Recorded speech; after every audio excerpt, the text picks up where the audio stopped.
Coronavirus, la pandemia. ¿Cuáles son los síntomas?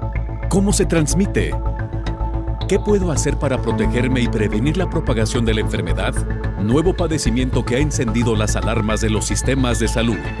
Coronavirus, la pandemia. La salud mental y el COVID-19, uno de los grandes temas que tenemos que abordar, toda vez que se están cumpliendo los pronósticos que especialistas hicieron al inicio de esta pandemia. Quizá el problema no sea tanto atender a los pacientes de COVID-19, sino las secuelas que esta enfermedad dejará, y entre ellas, por supuesto, la de la salud mental. De esto estaremos hablando hoy a lo largo del programa. Gracias a usted por acompañarnos, gracias a quienes nos siguen a través de Canal 44, la señal de todos, y también a quienes nos sintonizan a través de las televisoras públicas en México y América Latina. El Día Mundial de la Prevención del Suicidio, que se celebra anualmente cada 10 de septiembre, un día como hoy, tiene el objetivo de crear conciencia acerca de la prevención del suicidio en todo el mundo. Los más vulnerables de la pandemia por COVID-19, también en el ámbito de la salud mental, son los jóvenes y sobre todo las mujeres. La pandemia evidencia la precariedad de la salud mental en el mundo, la fragilidad con la que la humanidad está enfrentando este gran reto. La Agencia Europea de Medicamentos advierte que la variante Mu es potencialmente preocupante, esta variante surgida en Colombia. Hoy hablaremos más de ello. Mientras tanto, vamos con nuestra compañera Rocío López Fonseca para que nos ponga en contexto. El Día Mundial de la Prevención del Suicidio, que se celebra anualmente el 10 de septiembre, organizado por la Asociación Internacional para la Prevención del Suicidio y avalado por la Organización Mundial de la Salud, tiene el objetivo general de crear conciencia acerca de la prevención del suicidio en todo el mundo. Los objetivos incluyen promover la colaboración de las partes interesadas y el autoempoderamiento para abordar las autolesiones y el suicidio a través de acciones preventivas. El lema de este año es crear esperanza a través de la acción. Y es que desde la llegada de la pandemia al planeta, la situación ha empeorado. La situación mental de la población ha empeorado. Y es que el temor de contraer el virus en una pandemia como la de COVID-19 se suma el impacto de los importantes cambios en nuestras vidas cotidianas provocadas por el esfuerzo para contener y frenar la propagación del virus. Ante las nuevas y desafiantes realidades de distanciamiento físico, el desempleo temporal, la educación híbrida, las crisis económicas, la falta de contacto físico con los seres queridos y amigos, ha empeorado las redes de apoyo y de contención de la población, sobre todo de los más vulnerables, los niños, adultos mayores y jóvenes. Y ante el regreso a clases de la mayoría de los niños de los países de América Latina, las afecciones como ansiedad, depresión y algunos trastornos ya se hacen presentes tanto en los niños como en sus padres, informó Rocío López Fonseca. Antes de continuar, vamos a la sede de la Organización Mundial de la Salud en Ginebra, Suiza. Nuestra compañera Marta Alonso, corresponsal de la agencia EFE, nos presenta el más reciente informe de la OMS. Adelante, Marta, te escuchamos. Hola, ¿qué tal? Buenos días, Belén. Buenos días a todo el auditorio de Canal 44. La propagación de la pandemia sigue ralentizándose y según las últimas cifras facilitadas por la Organización Mundial de la Salud en las últimas horas, se han registrado 569.000 nuevos casos, con los que se superan ya los 222 millones de infecciones en todo el mundo, mientras que los muertos con coronavirus se acercan a los 4.600.000. Estados Unidos sigue siendo el país con más casos registrados, por encima de 40 millones, por lo que el presidente Joe Biden ha advertido a la población que se le está acabando la paciencia con aquellos que no se quieren vacunar. La OMS contabiliza ya más de 5.350 millones de dosis inoculadas en el mundo, lo que ha permitido en Europa que la incidencia en la mayoría de países siga bajando.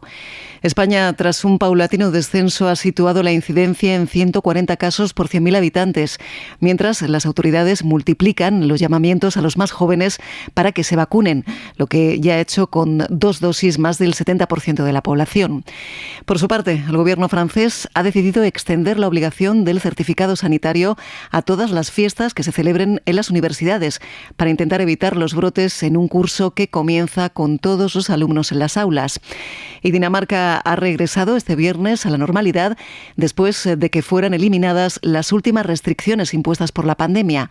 La desaparición de las restricciones estaba prevista para el 1 de octubre, pero se adelantó 3 semanas debido a que las autoridades consideran controlada la epidemia y por el alto nivel de población vacunada, más del 73%. Reportó desde Europa Marta Alonso para el programa Coronavirus la pandemia. Lo que temíamos, la Agencia Europea de Medicamentos advierte que la variante Mu surgida en Colombia es potencialmente peligrosa. La Agencia Europea de Medicamentos considera que la variante Mu del virus que causa la COVID podría ser de preocupación, informó el jefe de estrategia de vacunas, Marco Cavalleri. Actualmente está considerada como variante de interés por la Organización Mundial de la Salud. Es una variante que fue detectada en Colombia a partir de enero de este año. Además de Delta, que es realmente la variante dominante en este momento y en la que tenemos que enfocarnos realmente, también estamos investigando otros virus que podrían estar propagándose como Lambda y más recientemente la Mu, que podría ser potencialmente más preocupante porque podría mostrar un posible riesgo de inmunoevasión o resistencia a las vacunas. Por otra parte, la agencia informó que la evidencia se está volviendo más clara respecto a la necesidad de considerar dosis adicionales de vacuna en personas inmunosuprimidas y adultos mayores. Sin embargo, todavía no está claro cuándo se debe administrar la dosis de refuerzo al tratarse de población en general, porque la evidencia actual muestra que hay un alto grado de protección sobre hospitalización y muerte por complicaciones con la COVID, informó Elizabeth Ortiz. Vamos a Reino Unido para escuchar el informe, el reporte de nuestra compañera Patricia Rodríguez, corresponsal de la agencia EFE. Patricia, te saludamos y te escuchamos. Muy buen día. Hola, ¿qué tal? Buenos días, Belén. Buenos días a todo el auditorio de Canal 44. Los casos diarios de coronavirus en el Reino Unido se encuentran al alza. Según los últimos datos oficiales, en las últimas 24 horas se registraban otros 38.975 positivos por COVID-19. Un repunte que se atribuye sobre todo a la variante Delta. Además, el Ministerio Británico de Sanidad notificaba otras 291 muertes por la enfermedad, lo que eleva el total de decesos desde el inicio de la pandemia a 133.674 en este país, que levantó en julio todas las restricciones. Otro dato alarmante es el número de hospitalizaciones diarias por el virus. 7.907 pacientes son tratados ahora en hospitales nacionales con coronavirus y de ellos más de 1 millar necesitan asistencia respiratoria. Pero aunque estas cifras han escalado en las últimas semanas, se sitúan por debajo del pico que alcanzaron el pasado enero, cuando se detectaron casi 40.000 ingresados por COVID. El epidemiólogo británico Neil Ferguson asegura que este país afronta un repunte de casos en las próximas semanas por la reapertura de los colegios, pues la eliminación del distanciamiento y del uso de mascarillas se traducirá en un aumento del riesgo de contagio. Según el organismo sanitario Public Health England, más de 48 millones de ciudadanos, un 89% de la población mayor de 16 años, ya ha recibido la primera dosis de la vacuna y más de 43,6 millones, o el 80% de esa población, está ya totalmente inmunizada. El organismo considera que el programa de vacunación ha evitado más de 105.000 muertes y 24 millones de infecciones, así como más de 143.000 hospitalizaciones en mayores de 65 años. El Gobierno ha anunciado una nueva partida de 5.400 millones de libras, casi 7.500 millones de dólares, a reducir las listas de espera generadas en la sanidad pública durante la pandemia y a fortalecer las medidas de prevención de contagios. Reportó desde Reino Unido para el programa Coronavirus la pandemia, Patricia Rodríguez, de la agencia EFE. Muchas gracias, Patricia, por este informe. El tema que hoy nos ocupa tiene que ver con la salud mental en medio de este día que se conmemora a nivel internacional, el Día Mundial de la Prevención del Suicidio. La precariedad mental con la que el mundo ha enfrentado esta pandemia ha quedado en evidencia. Hace ya más de año y medio que la pandemia llegó al mundo y se comenzaron a decretar los encierros. El estado de alerta se instauró en varias naciones, Aunque aún no se era consciente del todo, comenzaba entonces una de las etapas más duras para las personas en la historia reciente de la humanidad. Esta pandemia ha causado verdaderos estragos, ha llevado a millones de personas al límite del dolor y de la paciencia, ha hecho sentir miedo, ha obligado a la separación de las familias, se ha sufrido la pérdida de empleos, de negocios, amigos y no ha permitido realizar acompañamiento y duelo ante la pérdida de un ser querido. Y de la mano de esta dura experiencia, se ha evidenciado una vez más la precarización y la falta de recursos en la atención a la salud mental que existe en el mundo. La salud mental de la población ha ido en detrimento durante la pandemia. El Centro Superior de Investigaciones Sociológicas de España revela que el porcentaje de personas de clase baja que se han sentido decaídas, deprimidas o sin esperanza durante la pandemia casi duplica al de aquellas que se identifican con la clase alta, del 32.7% frente al 17.1%. Destaca igualmente la prescripción de consumo de psicofármacos, de un 3.6% en la clase alta frente a un 9.8% en la clase baja. En cuanto al género, un estudio realizado en varios centros hospitalarios indican que en los meses de la pandemia, la prevalencia de la ansiedad en las mujeres ha sido del 33% y la de la depresión del 28%, y destaca que uno de los principales factores de riesgo de sufrir ansiedad y depresión es ser mujer, informó Rocío López Fonseca.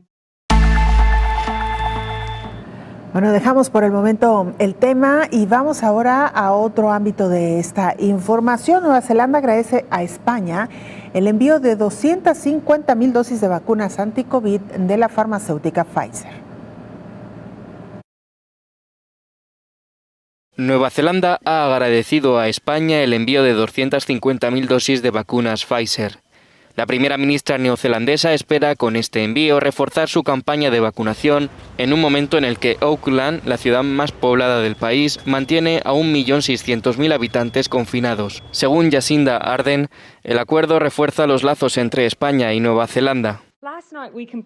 Anoche ultimamos los detalles de un acuerdo con España, por el que Nueva Zelanda recibirá más de 250,000 de dosis de la vacuna de Pfizer, además de nuestras entregas previstas. Ese 250,000 de dosis salió de Madrid a la 1 de la madrugada, hora de Nueva Zelanda, y está previsto que llegue a Auckland mañana por la mañana.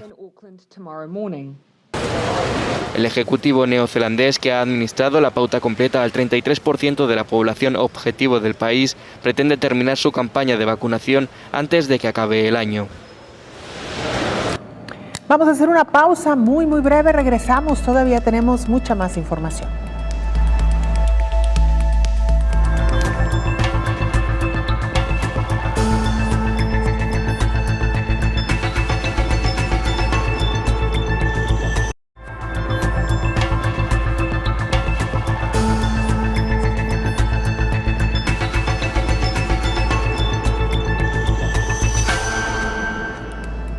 Con el regreso presencial a las aulas, surgió de nueva cuenta el debate si los niños deberían o no realizar este regreso a las clases presenciales en medio de la pandemia de COVID-19. Y mire, sin embargo, hay algunos estudios que señalan que la salud mental de los niños ha sido muy afectada en medio de esta situación que los ha obligado durante varios meses a estar recluidos en sus hogares.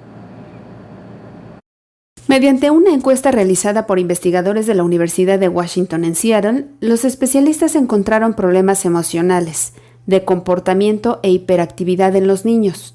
La consulta fue en línea y telefónica a 2.324 adultos estadounidenses entre los 18 y 64 años que tuvieran al menos un hijo en edades de los 4 a los 17 años. Las madres y padres fueron seleccionados al azar del 2 al 21 de diciembre de 2020. Este estudio fue publicado en JAMA Network Open. Reveló un pequeño vínculo entre el cierre de escuelas relacionadas con COVID y una peor salud mental infantil, principalmente entre los estudiantes mayores, negros e hispanos y aquellos de familias de bajos ingresos. De los 2.323 adultos que completaron la encuesta, el 72% son mujeres, 16% hispanos, el 10% eran negros y 18% tenían educación secundaria o menos. Casi 6 de cada 10 niños tuvo educación a distancia, mientras que otro 18% estuvo en el modelo híbrido. Además, 24% asistió a la escuela en persona. Los que asistían en persona provenían de hogares de ingresos más altos y tenían más probabilidades de ser blancos, 65% frente a 44%. Los niños mayores que participaban en el aprendizaje a distancia tenían más problemas de salud mental que los que asistían a clases en persona, mientras que aquellos más jóvenes que asistían a la escuela de forma remota tenían resultados de salud mental similares o algo mejores que los que aprendían en persona. Los niños mayores son especialmente vulnerables porque están formando relaciones sociales más complejas y resultados académicos de mayor importancia, escribieron los investigadores. Informó Elizabeth Ortiz. La Organización Mundial de la Salud no se cansa de insistir. Antes de aplicar una tercera dosis de refuerzo de vacuna anti-COVID, es necesario garantizar el acceso de los biológicos a toda la humanidad. La Organización Mundial de la Salud reiteró el miércoles su oposición a la aplicación de dosis de refuerzo de la vacuna contra COVID-19. Por ahora no queremos ver un uso generalizado de refuerzos en personas sanas o completamente vacunadas. En agosto, el jefe de la OMS quiso decretar una moratoria sobre las dosis de refuerzo hasta finales de septiembre, pero varios países ricos no respondieron al llamado y lanzaron su campaña de refuerzo de vacunación o tercera dosis. El miércoles, Tedros llamó a prolongar la moratoria al menos hasta el fin de 2021. Se han administrado 5.500 millones de dosis de vacunas, pero el 80% se han administrado en países de nivel medio alto y alto. El objetivo mundial de la OMS sigue siendo ayudar a todos los países a vacunar al menos al 10% de su población para fines de este mes.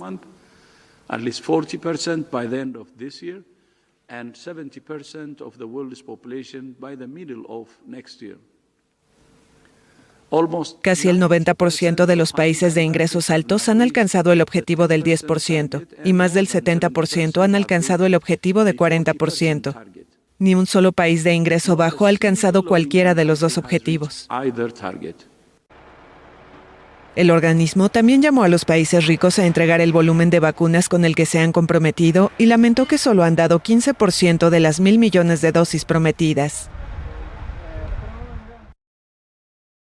Tiene usted esta información. Los más vulnerables de la pandemia por COVID también lo son en la salud mental. Nos referimos a los jóvenes y sobre todo a las mujeres. Jóvenes, mujeres y personas con discapacidad, y en especial con discapacidad psicosocial, son algunos de los grupos de población que se han visto más afectadas su salud mental durante esta crisis pandémica en el mundo. Y para muestra un botón, en España, por ejemplo, se han realizado varios estudios y se han hecho estadísticas respecto a quienes han sido los más afectados. Las personas de 18 a 34 años son las que han frecuentado más los servicios de salud mental, han tenido más ataques de ansiedad, más síntomas de tristeza y han sido las personas que más han modificado su vida habitual debido a esta situación, y más del doble de las personas que han acudido a los servicios de salud mental son mujeres. Las desigualdades y discriminaciones en el ámbito profesional, la carga de responsabilidades familiares y de cuidado o la violencia de género han sido algunos de los principales factores que ha provocado o agravado los problemas de salud mental en la población femenina. En cuanto a las personas con discapacidad, un estudio de la Fundación 11, dedicada al apoyo de personas con discapacidad en España, reveló que un 50% de las personas con discapacidad señala que su estado de ánimo ha empeorado desde que empezó el estado de alarma y de emergencia por la COVID-19. Un 34% de las personas con discapacidad ha consumido ansiolíticos y o depresivos durante el confinamiento. En el caso de las personas con discapacidad psicosocial, la cifra se eleva al 62.4%, informó Rocío López Fonseca. Bueno, y Japón, uno de los países que mejor ha llevado esta pandemia, de nueva cuenta regresa a implementar medidas más estrictas, particularmente en 19 provincias. Esto será hasta el 30 de septiembre. Japón anunció este jueves una nueva extensión del estado de emergencia por COVID-19 vigente en las áreas más pobladas del país por la presión todavía existente en sus hospitales, pese a la reciente disminución de los contagios. Estaba previsto que la alerta que afecta actualmente a 21 de las 47 prefecturas del país terminara el domingo, pero el gobierno decidió hoy prolongarlas hasta el 30 de septiembre para 19 provincias, entre las que se incluyen Tokio, las áreas colindantes, Hokkaido, Osaka, Aichi y Fukuoka, anunció el primer ministro Yoshihide Suga. Suga señaló durante el anuncio que para recuperar la normalidad y garantizar el acceso al tratamiento de los pacientes que lo precisen, deben fortalecerse el sistema médico y pidió colaboración a las empresas para promocionar el teletrabajo y al sector hostelero que aguante con las restricciones. El estado de emergencia en Japón no conlleva el confinamiento de la población, a la que se ha pedido que reduzca sus salidas todo lo posible, evitar concentraciones y teletrabajar si es posible. Las restricciones afectan principalmente a bares, restaurantes y karaokes, a los que se ha pedido que no sirvan bebidas alcohólicas y que adelanten la hora de cierre a las 20 horas, y el aforo de eventos multitudinarios actualmente establecido con un máximo de 5.000 personas, a la mitad de la capacidad del recinto de ser inferior. Pese a la extensión del estado de emergencia, las autoridades japonesas se encuentran ya esbozando la hoja de ruta hacia el alivio de las restricciones que esperan empezar a aplicar en noviembre, cuando se espera que la mayoría de la población esté vacunada. Saludamos en esta mesa de trabajo al infectólogo Héctor Raúl Pérez Gómez. Doctor, bienvenido, buenos días. ¿Qué tal, Belén? Buen día, gusto saludarte. Igualmente, doctor, hoy estamos conmemorando la lucha internacional contra el suicidio, el 10 de septiembre, que ha sido instaurado por la Organización de las Naciones Unidas. Todo un tema, doctor, de por sí ya era una gran problemática a nivel mundial, el tema del suicidio.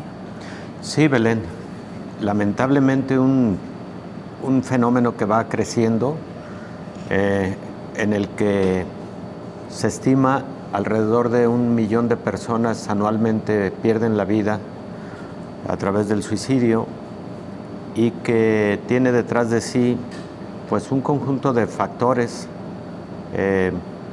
que no solamente corresponden al ámbito de la salud. Creo que es un fenómeno multifactorial, pero además que impacta no solo a la salud, sino también al ámbito familiar, al ámbito de la salud mental, lógico, y entre los factores que tanto la Organización Mundial de la Salud como la Asociación Internacional de Lucha contra el Suicidio o de Prevención del Suicidio, pues han establecido en primera instancia los factores biológicos, en donde está perfectamente reconocido que las enfermedades mentales son el primer factor que contribuye al suicidio, y ahí, en virtud de que existen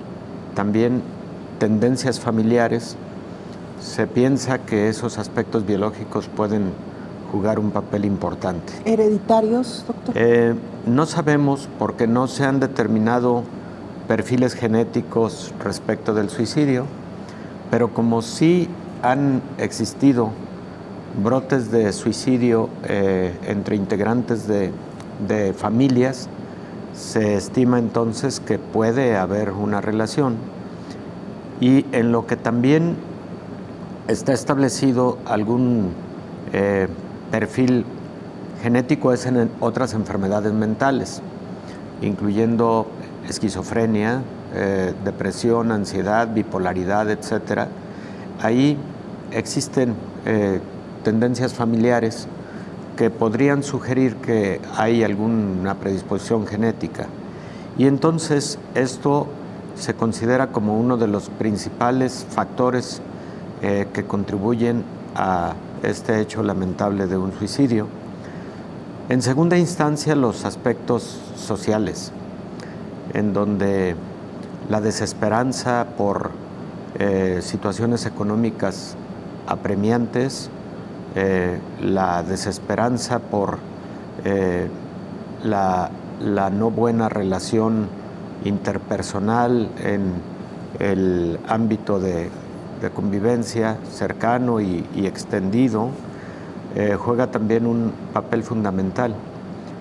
También la Organización Mundial de la Salud y esta asociación internacional le dan mucho peso, y creo que no debemos perderlo de vista, a el uso de drogas y alcohol, que en personas previamente sanas, pero que empiezan a tener un excesivo consumo, pueden llegar a la tentativa de suicidio o a suicidarse por inducción de drogas, etcétera.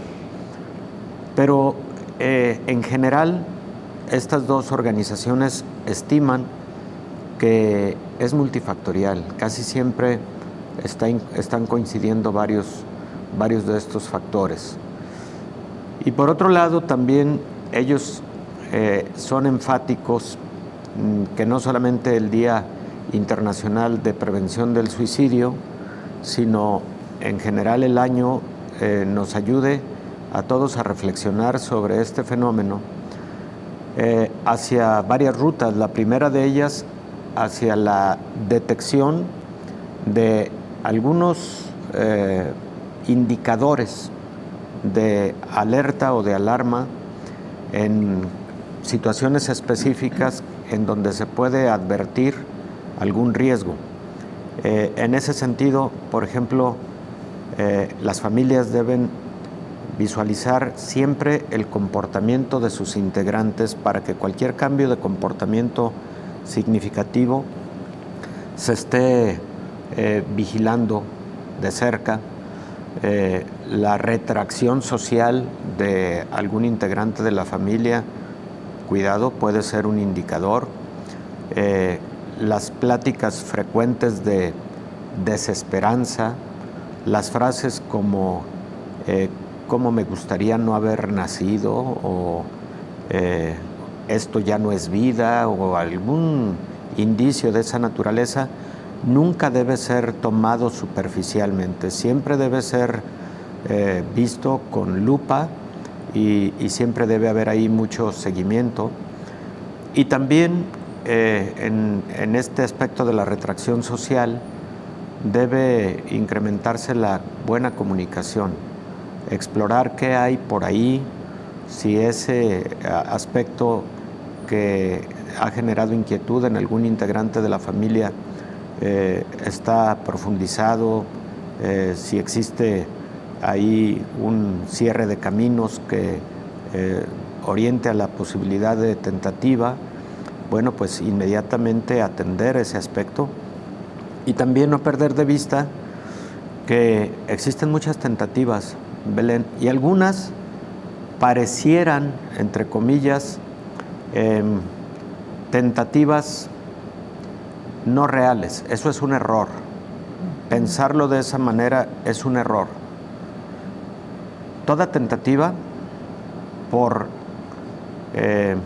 superficial que parezca, por decirlo de alguna manera, debe ser considerada como tal y no confiarse y ayudar, porque una tentativa puede seguir de otra más intensa, etcétera, y se dice que las tentativas frecuentes terminan finalmente en un lamentable evento de suicidio. Consiguen el objetivo. Sí, todo eso hay que mantenerlo bajo estrecha vigilancia, y la buena comunicación, los entornos solidarios, etcétera, al respecto son fundamentales. La Organización Mundial de la Salud y también esta Asociación Internacional para la Prevención del Suicidio establecieron desde el 2003 este día como el Día Internacional, y ellos pues alertan sobre el crecimiento progresivo de este fenómeno, y también están alertando de lo que ha venido ocurriendo a lo largo de la pandemia de COVID-19, en donde la mayor parte de países y regiones han reportado un incremento tanto de las tentativas como del suicidio. Señalan que la estimación es que se suicida una persona cada 40 minutos en el mundo, y estiman también que por cada persona que se suicida existen alrededor de 20 teniendo tentativas.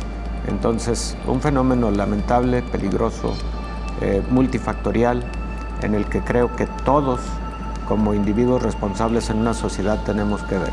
Preocupante estas estadísticas, doctor, pero también con muchas luces sobre en dónde estar alerta y cómo actuar. Con esto y mucho más regresamos, doctor. Claro que sí, Belén. Después de la pausa.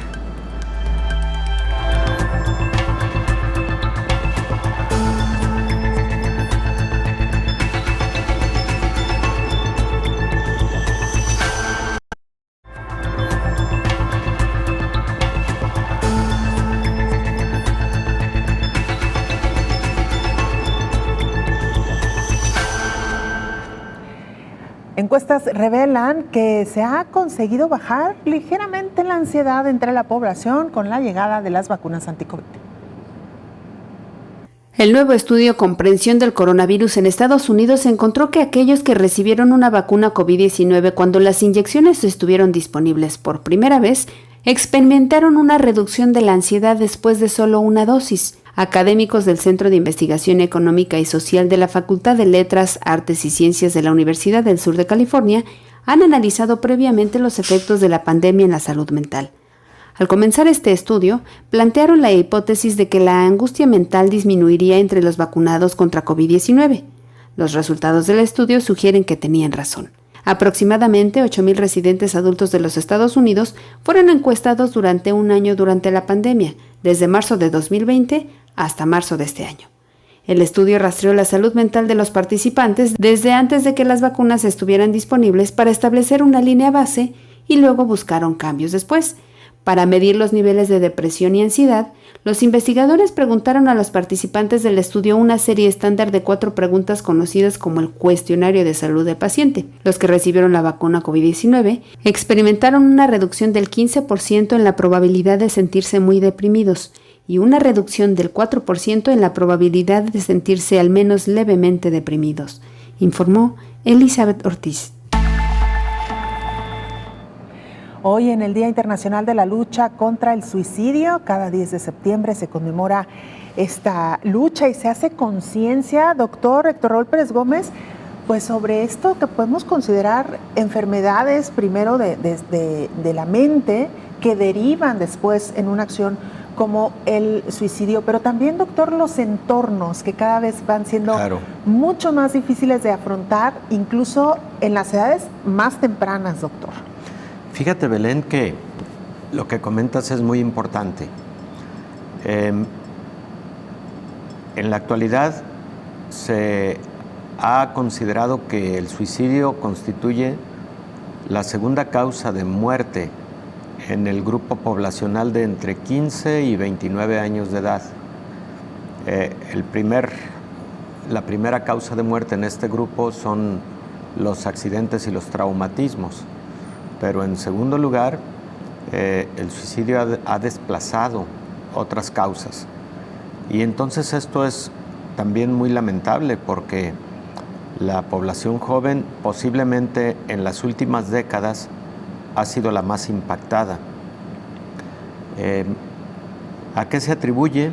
Bueno, a lo que estás comentando. Frecuentemente un aspecto biológico de origen, pero que se exacerba con lo que conocemos como las presiones ambientales, sociales, los entornos de riesgo. Y ahí el entorno inmediato, que es el familiar, puede jugar un rol fundamental en uno y en otro sentido. Por eso, lo comentábamos en el bloque anterior, qué importante es que los integrantes de la familia estén muy atentos sobre el comportamiento, las expresiones de cada uno de los integrantes de la familia y cuidando en todo momento el generar un ambiente amigable, solidario, de comunicación constructiva al respecto. Y también hay que decir que se requiere frecuentemente el apoyo profesional porque detrás de una tendencia suicida puede existir una depresión crónica, una ansiedad, un estado crónico de bipolaridad, etcétera, y ahí los profesionales de la salud deben actuar porque hay formas de detección, hay formas de tratamiento y bueno, además a partir de una muy buena evaluación médica se pueden girar instrucciones y recomendaciones muy precisas que ayudan a contener este problema, ¿no? Los caldos de cultivo, doctor, sí. Sin el afán de satanizar la tecnología, que aquí lo hemos dicho, en medio de la pandemia la tecnología ha sido una de las grandes panaceas para hacer frente a esta pandemia. Sin embargo, doctor, es verdad que el acceso a tal cantidad de información, a esta comunicación permanente, pero que a la vez nos aísla en entornos, pues ha provocado en los niños también nuevos peligros, ¿no?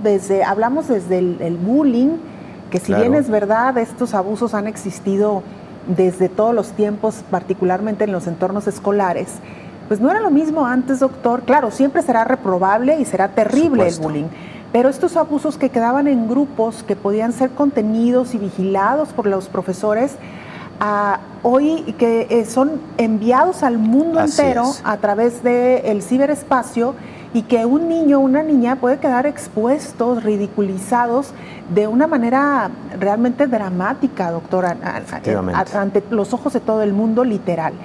Y evidentemente también, doctor, este exceso de exponernos a la violencia, que debemos reconocerlo, está permanentemente también en las redes sociales y en las páginas de internet, doctor. Efectivamente, Belén. Las tecnologías de la información y la comunicación tienen grandes beneficios, han sido una de las herramientas más importantes para el desarrollo en las últimas décadas, pero también tienen ese lado negativo, el relativo a los delitos cibernéticos, que son de diversa naturaleza, pero que seguramente los más impactantes son los que atentan contra el pudor, los que atentan contra la integridad de los seres humanos, y más aquellos en donde su distribución masiva generan pues esta lamentable situación de niños, niñas, adolescentes que son literalmente violentados, pero de manera masiva a través de redes sociales, por ejemplo, etcétera. Y hemos conocido un montón de casos. Claro, claro, Belén. Y mira, se ha legislado mucho al respecto. Sin lugar a dudas ha habido avances al respecto para la detección y para la penalización de esos delitos, pero no cabe duda que la educación, que la buena comunicación, que además debe iniciar desde el ámbito familiar, son fundamentales, porque aquí es la conciencia la que particularmente debe imperar para evitar ese tipo de delitos cibernéticos que atentan contra la integridad de los seres humanos, ¿no? Y efectivamente vemos con frecuencia adolescentes que vienen sufriendo de depresión, de ansiedad relacionado con algún evento que se subió a redes sociales, que ha afectado a su persona y demás, y que, como bien señalas, pues se convierte en algo masivo, porque luego las redes sociales no tienen control, y esto podría haber contribuido o estar contribuyendo también a lo que viene ocurriendo con respecto a los jóvenes y a ese segundo lugar que ocupan los suicidios ahora como causa de muerte en la población de entre 15 y 29 años de edad. Doctor, y cosas que parecieran quizá menos importantes, pero que en mi opinión no lo son, esta ansiedad que genera también en las niñas, los niños, los adolescentes, las vidas que se retratan, particularmente en las redes sociales, que muchas veces son ficticias, pero que generan en los niños esta ansiedad por querer pertenecer, por querer ser, por querer tener, y que también de alguna u otra manera puede generar algunos trastornos emocionales, doctor. Sí. ¿Me permite que regresemos con esto y más? Por supuesto. Porque pues no podemos dejar de lado, por supuesto, el tema COVID. Vamos a ver cómo ya de por sí un entorno muy complicado se viene todavía a complicar más con la llegada del COVID-19. Con esto regresamos.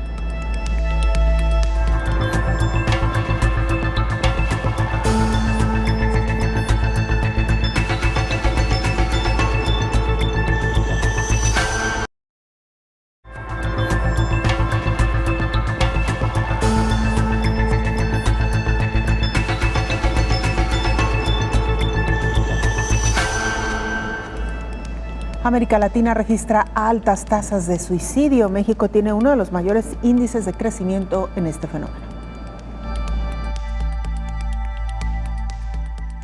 En la región de las Américas se mantiene un aumento considerable de tasas de suicidio. México tiene uno de los mayores incrementos entre su población, advierte la Organización Panamericana de la Salud.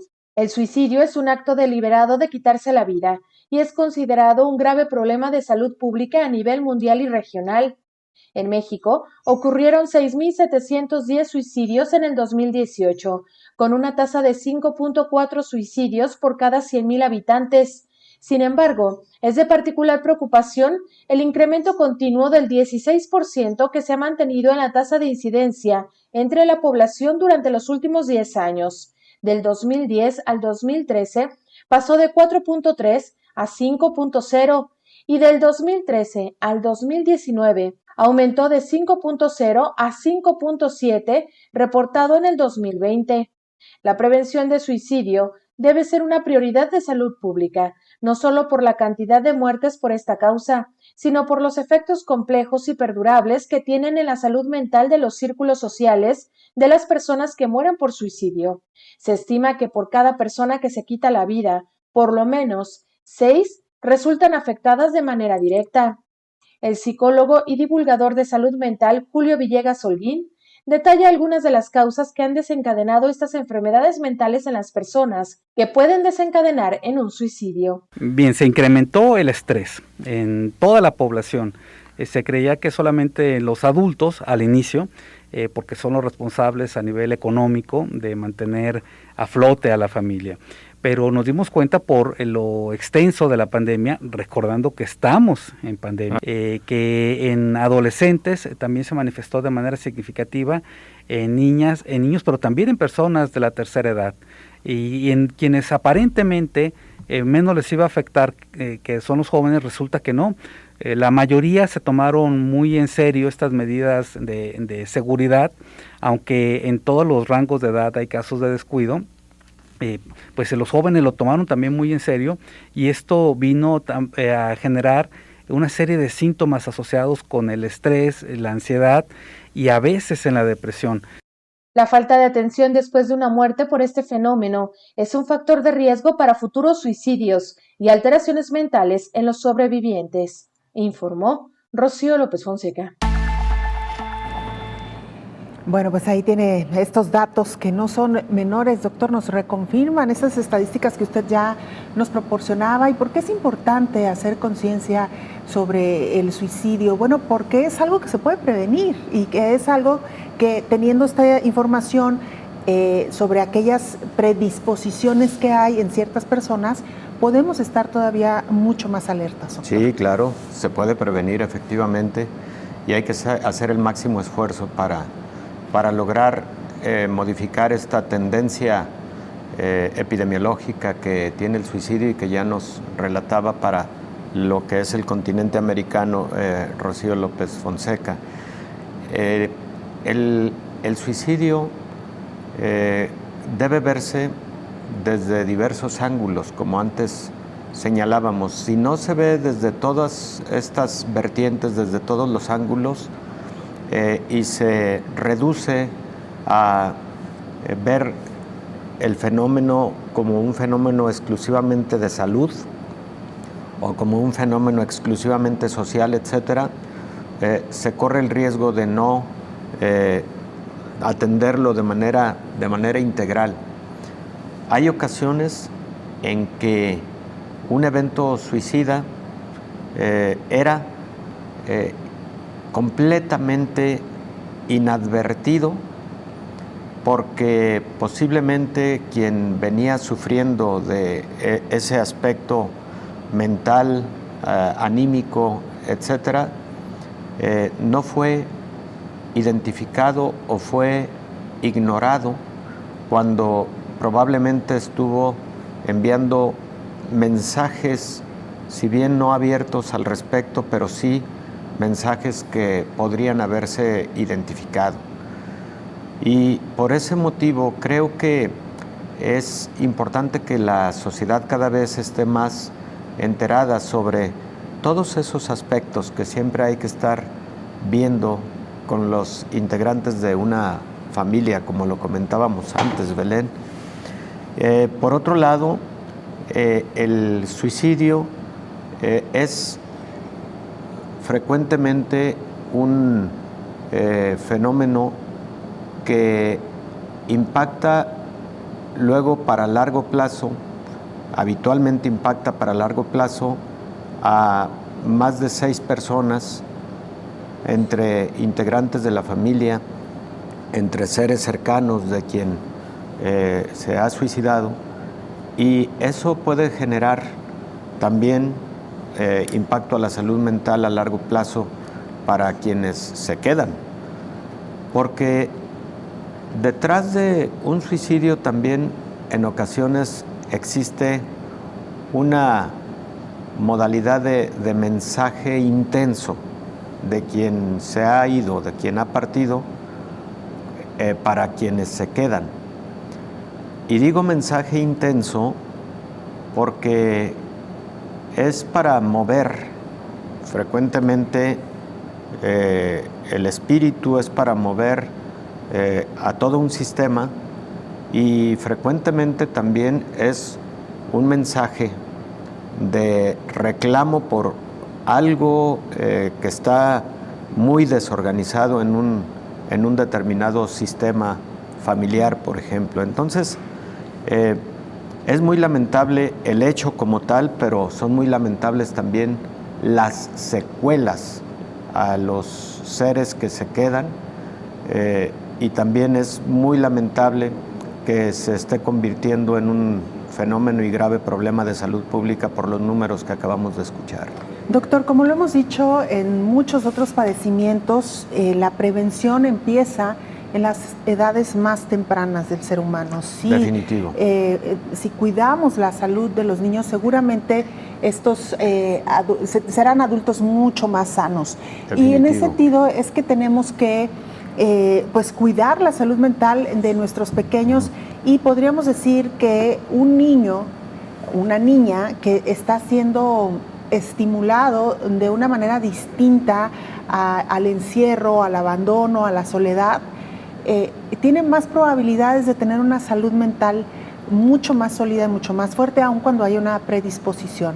Necesitamos más niños felices, doctor, más niños jugando, más niños divirtiéndose, más niños conviviendo. Lamentablemente esta pandemia, vaya que nos ha dado un gran retroceso en este ámbito, pero se puede, aún en medio de la pandemia, dedicarle tiempo a los más pequeños, estar muy pendientes de la salud emocional y mental de los niños, porque sin duda alguna esto les ayudará a enfrentar los problemas que en un futuro pudieran tener. Claro, y además, aunque la pandemia ha impactado mucho a la salud mental, pero por otro lado la pandemia podría haber sido un factor de unión familiar. En muchos momentos hemos visto lo contrario, por ejemplo, incremento en la violencia intrafamiliar derivado de la mayor permanencia en casa por el aislamiento social que ha generado la pandemia. Pero ojalá y lo tomáramos en el otro sentido, en el sentido positivo, de que la menor movilidad social y la mayor permanencia en casa con esa convivencia familiar pudiera contribuir a mejor comunicación, a estrechar más los lazos, a identificar esos detalles que a lo mejor por la vida diaria y lo cotidiano, el correr todos los días a nuestras actividades no nos ayuda a identificar esos detalles, y que frecuentemente son importantes con respecto a nuestros hijos, con respecto a nuestra pareja, en fin, con respecto a nuestros padres, con respecto a todos en la familia, ¿no? Claro, doctor. Bueno, pues ahí está el tema. construyamos sociedades sanas emocionalmente, doctor, para que pandemias como esta que hoy nos están asolando, pues sean mucho más llevaderas y tengamos herramientas desde lo emocional para hacerles frente. Claro que sí, Belén. Último aspecto, si me permites. El suicidio en adultos mayores frecuentemente está relacionado con soledad, desesperanza.